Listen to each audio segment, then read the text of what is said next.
हमारी जो पिछली से भी पिछली वीडियो थी आर्टिकल 102 के बारे में, उसमें तो हमने ये जाना था कि एक जो मेंबर ऑफ पार्लियामेंट या जो सांसद होता है वो इन 6 सिचुएशन में डिस्क्वालिफाइड डिक्लेयर कर दिया जाता है। कहने का मतलब कि इन 6 डिस्क्वालिफिकेशंस में से किसी भी एक डिस्क्वालिफिकेशन के अप्लाई होते ही एक मेंबर को अपने पद से हाथ धोना पड़ जाता है तुरंत प्रभाव से। अब आज की इस वीडियो में हम ये जानने की कोशिश करेंगे कि आखिर ये डिसाइड कौन करता है कि इन 6 डिस्क्वालिफिकेशन की वजह से किसी मेंबर को डिस्क्वालिफाइड डिक्लेयर किया जाएगा या डिस्क्वालिफाइड डिक्लेयर नहीं किया जाएगा। इसी सवाल का जवाब ढूंढने के लिए हमें सबसे पहले तो स्टडी करना पड़ेगा हमारे संविधान के आर्टिकल 103 को, जिसकी की हेडिंग है decisions on questions as to disqualifications of members,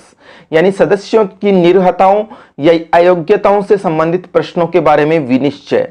इस आर्टिकल के प्रोविजंस के मुताबिक पिछले आर्टिकल में जो ये 6 डिस्क्वालिफिकेशंस डिस्क्राइब की गई थी, इनमें से अगर एंटी डिफेक्शन लॉ यानी दल बदल विरोधी कानून से रिलेटेड डिस्क्वालिफिकेशन को छोड़ दिया जाए तो इसको छोड़कर बाकी जितनी भी डिस्क्वालिफिकेशंस बच गई उन सारी की सारी डिस्क्वालिफिकेशंस के संबंध में डिसीजन लेने का अधिकार होगा देश के राष्ट्रपति को और उनका जो डिसीजन है वो फाइनल होगा।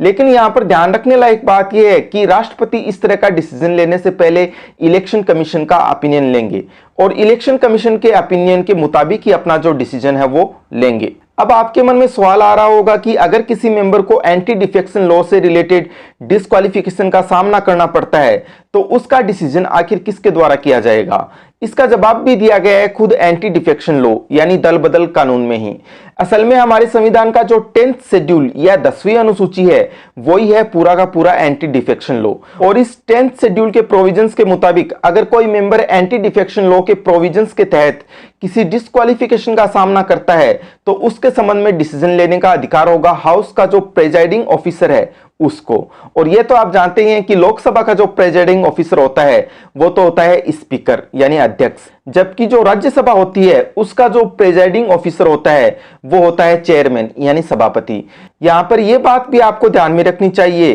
कि 1992 में सुप्रीम कोर्ट द्वारा यह हेल्ड किया जा चुका है कि प्रेजाइडिंग ऑफिसर द्वारा एक मेंबर की डिस्क्वालिफिकेशन के संबंध में जो ये डिसीजन लिया जाता है ये पूरी तरह से फाइनल नहीं होगा। क्यों? क्योंकि इसका जो जुडिशियल रिव्यू या न्यायिक समीक्षा का काम है वो किया जा सकेगा कोर्ट के द्वारा।